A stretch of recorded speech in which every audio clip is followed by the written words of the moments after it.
I guess this video will be a 2-for-1. With me, it was when it came to doctors and appointments, unless it was an emergency, I avoided seeing my doctors for 2 years. I put them on the shelf and I told myself, unless I have to see them, right? I'm not gonna, because I was a person that went to the hospital 3 times a week. I was constantly, and eventually I was like, okay, I gotta stop this. And I'm not gonna go see my doctor because it would just re-traumatize me, and I'd have a setback for like a month. And I knew that I had to recalibrate my nervous system, my limbic system, and that I would be able to handle going to appointments eventually. But for now, I had to create a bubble, right?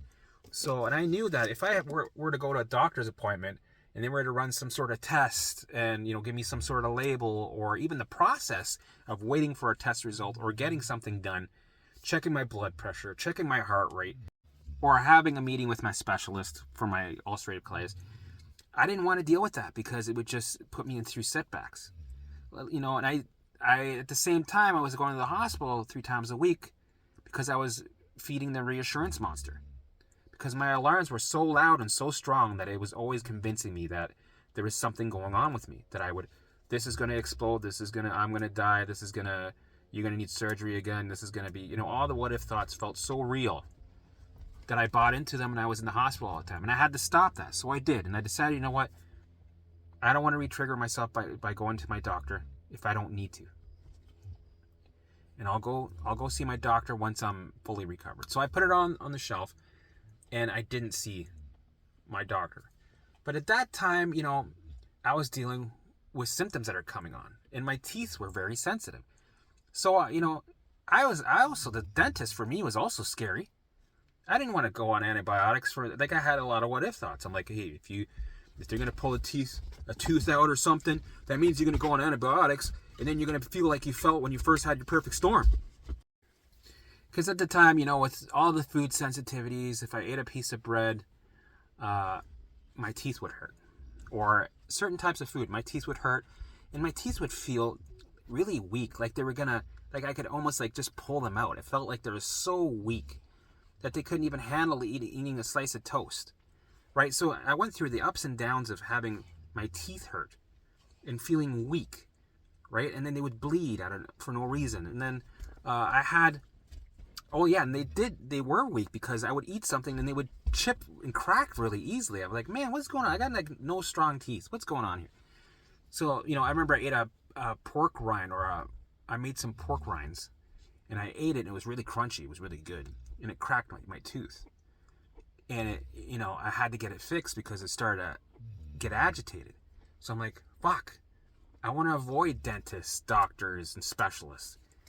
I can't handle being I was in the middle of having post-traumatic stress. I can't handle the what if thoughts and the OCD looping thoughts and the anxiety attacks I was constantly having. I was right near the first year where this is the thick of it, of my recovery.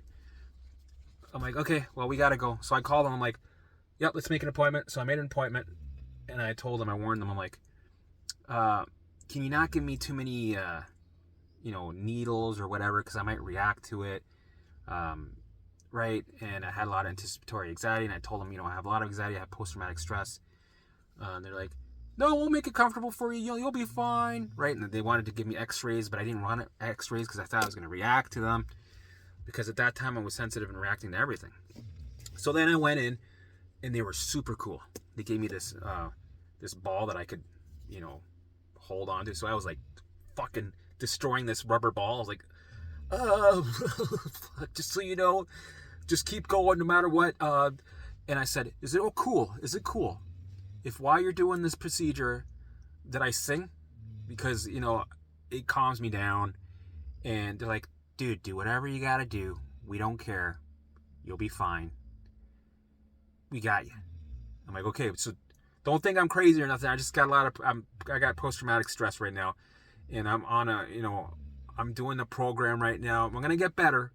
But for now, it's really shitty for me, right? I'm going through that phase right now where it's shitty. They're like, that's okay. Don't worry about it. Yeah, we're just going to have a look. And they took a look, I'm shaking a little bit. I got the ball. They didn't even do anything. They're just looking at it. okay, this is what we're gonna do. We're gonna put a cap on it, right? It's gonna be fine. You're just gonna get it clean, but we're gonna have to freeze it. I'm like, I'm like, am I gonna need antibiotics? Like, no, I don't think you will. You'll be fine. We'll get that covered, but you're gonna need some freezing. I'm like, shit. Okay, so I'm gonna start singing when you do this. They're like, okay. So they go, but just look at this thing up here. I'm like, okay. I'm holding on to this fucking ball, like, and then I see this long fucking needle come in my periphery. I'm like, are you fucking serious? Like, I thought, from what I remember, I thought the freezing needle was like what, like that long? It was this long fucking needle. I swear, maybe my brain was exaggerating, but it looked like you had like a fucking, you had 3 people holding this needle back, and it's like, oh, this will just prick a little bit, right? And then, and we'll just, and I was like, oh fuck, here we go. All right, I'm gonna start singing. So he went, I'm like, and I swear, it felt like he put the needle through my chin down to my fucking chest, but he didn't. It was just, my brain was over exaggerating what I was dealing with. But I was anticipating it, right? It coming. I'm like, here it comes. Oh fuck. Here, like, I've had freezing before in my time. Right? I've had teeth pulled, right? Because I was in a state of fight or flight throughout my life, and I was whatever. But I wasn't that fearful of the dentist. I was like, all right, let's do this, fuck. Right? I've had it before, and I was fine. But this time, my brain is perceiving danger everywhere, and it's making anything small times 1,000. So when you think about dentists, I wasn't a fan of the dentist. I would get a little bit anxious, right?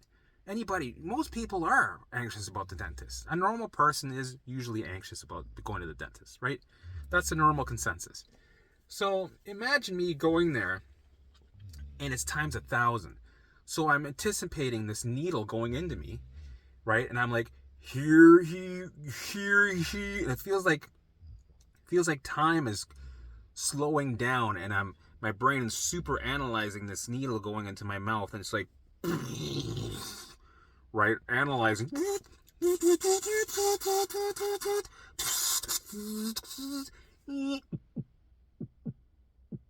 right?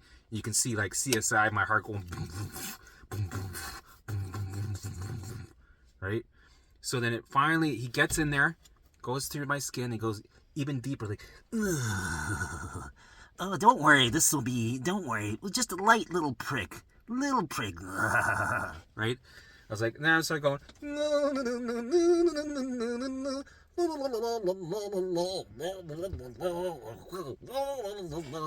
and then, I wonder what they were thinking in their head. They're like, this guy's fucked. Meanwhile, it's just, just 2 more, Helmut. This will be just, all right. And we're done. Right? But in my mind, it was like, only 80 more, Helmut. 80 more. That was 79. Right? And I was like, oh, it's a little deep. Okay. Now, we had this code word if I went like this to fuck off.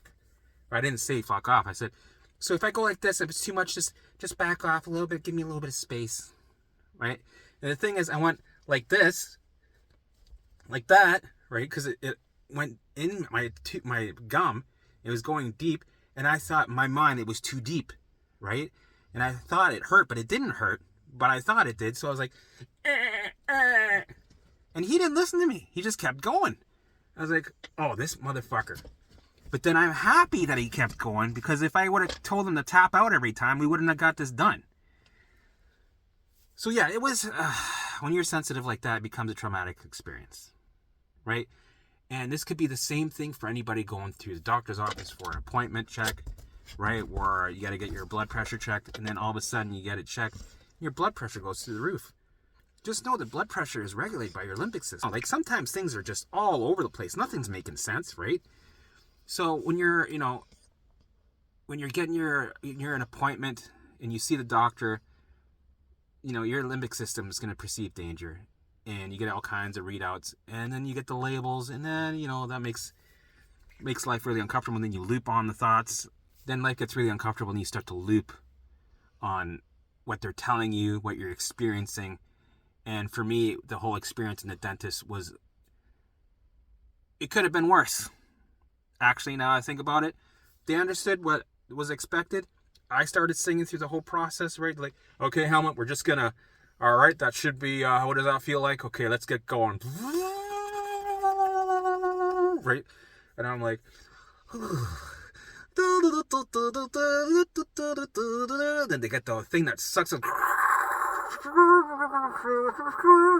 Okay, and we're almost done, Helmut. You hang in there, you're doing good. And I, of course, I didn't want them to think I'm freaking out in my mind, so I'm like, Meanwhile, it's like, right? But I'm playing it off like, good job. And then they're probably like, oh, he's fine. Look at him. He's laughing. Look, he's got a weird laugh. Sounds like a fucking weirdo laughing like a.